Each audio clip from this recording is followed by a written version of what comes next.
আসসালামু আলাইকুম। আমি তালের পিঠা বানানোর জন্য এখানে পর্যাপ্ত পরিমাণ তাল নিয়ে আর দিয়ে দিচ্ছি এখানে চিনি পরিমাণ মতো, নারকেল।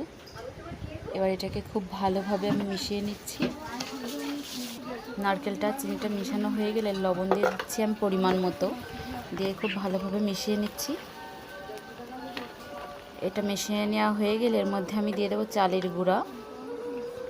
1 কাপ পরিমাণ আমি চালের গুঁড়া নিয়ে নিয়েছি, সেটাকে দিয়ে দিচ্ছি। আর 1 কাপ পরিমাণ নিয়ে নিয়েছি আমি আটা। আটাটা দিলে কিন্তু খুব ভালো হয়, না হলে কিন্তু খুব শক্ত হয়ে যায়। তো এবার চামচ দিয়ে নাড়বো না, আর এবার আমি এটাকে হাত দিয়ে খুব ভালোভাবে মেখে নেব। দেখুন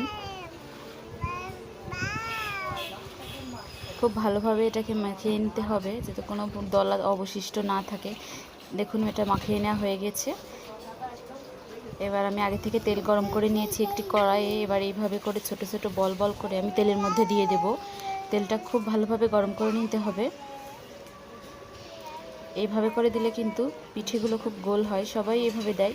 তবে সবাই বলে আমার পিঠা নাকি খুব গোল গোল হয়, একেবারে মার্বেলের মতো। একইভাবেই তো দিই, তাও আমার পিঠে নাকি খুব সুন্দর হয়। এভাবে করে সবগুলো পিঠে আমি দিয়ে নিয়েছি। এবার লাল লাল করে ভেজে নেব। দেখুন লাল লাল হয়ে গেছে। এবার উল্টে দিচ্ছি।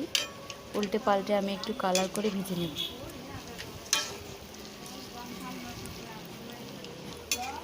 ভেজে নেওয়া হয়ে গিয়েছে। এবার আমি এগুলোকে নামিয়ে নিচ্ছি। আবার আমি একইভাবে দিয়ে দেব পিঠেগুলো।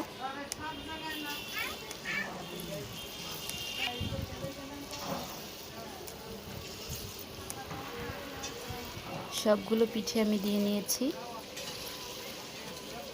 এবারে একইভাবে আমি লাল লাল করে ভেজে নেব এগুলোকেও।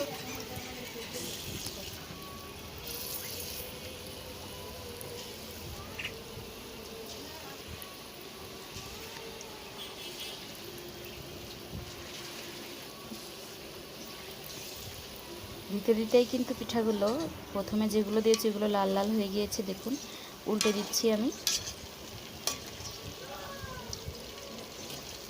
এগুলোকে আমি লাল লাল করে ভেজে নামিয়ে নেব। দেখুন পিঠাগুলো কিন্তু ভেজে নেওয়া হয়ে গেছে। এবার নামিয়ে নিচ্ছি আর পরিবেশন করে নিচ্ছি। পিঠাগুলো কতটা গোল গোল হয়েছে দেখুন, অনেক সফটও হয়েছে আটা দেওয়ার কারণে। তো রেসিপিটা ভালো লাগলে চ্যানেলটাকে সাবস্ক্রাইব করতে ভুলবেন না। আল্লাহ হাফেজ।